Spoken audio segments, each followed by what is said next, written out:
एक दुआ है, निंदक नियरी राखे आंगन कटी छुआए, बिन साबुन बिन पानी निर्मल करे सुहाए। ये बताया गया है इसमें कि जो आदमी हमारी कमियां ढूंढता रहता है, हमें कमियों की तरफ इशारा करता है वो, तो ऐसे आदमियों को हमें अपने पास में नज़दीक में रखना चाहिए कि वो बिना पानी बिना साबुन के ही जो है सारी जो है साफ़ सफाई कर देता है। तो कहने का मतलब तात्पर्य है कि ऐसे जो कमियां निकालते हैं उस आदमी को हमारे नज़दीक में रखना चाहिए।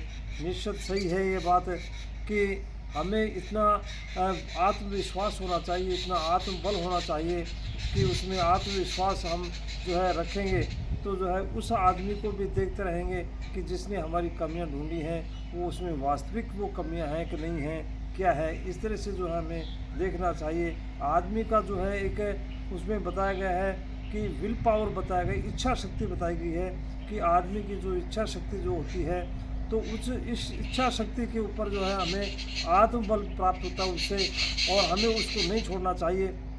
उससे बहुत सारे जैसे काम होते हैं वो सारे काम हमारे हल हो जाते हैं इच्छा शक्ति से। तो इच्छा शक्ति, ये इच्छा शक्ति कब आएगी? मेडिटेशन से आएगी। जो है सुबह हम जब उठते हैं तो हमें मेडिटेशन ज़रूर करना चाहिए। मेडिटेशन करेंगे तो हमें उसमें तो कुछ ना कुछ हमें उससे प्राप्त होगा, आत्मबल प्राप्त होगा उससे। तो मैं ये कहना चाहूँगा जैसे उसमें इच्छा शक्ति के ऊपर एक छोटी सी उसमें जैसे शास्त्रों में आती है, उसमें सावित्री के लिए आता है कि सावित्री का था, एक सावित्री थी, एक स्त्री थी और उसका पति था, सत्यवान था।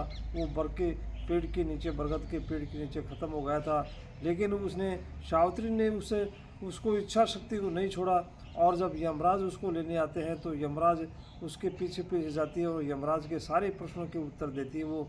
और उसके प्रश्नों के उत्तर देखते कि यमराज ने जो है उसको पुनः दोबारा जीवित कर दिया था उसकी इच्छा शक्ति को देख करके। तो हमें इस इच्छा शक्ति को हमें प्रबल बनाए रखना चाहिए हमेशा। निश्चित जो है हम सफलता की ओर बढ़ेंगे।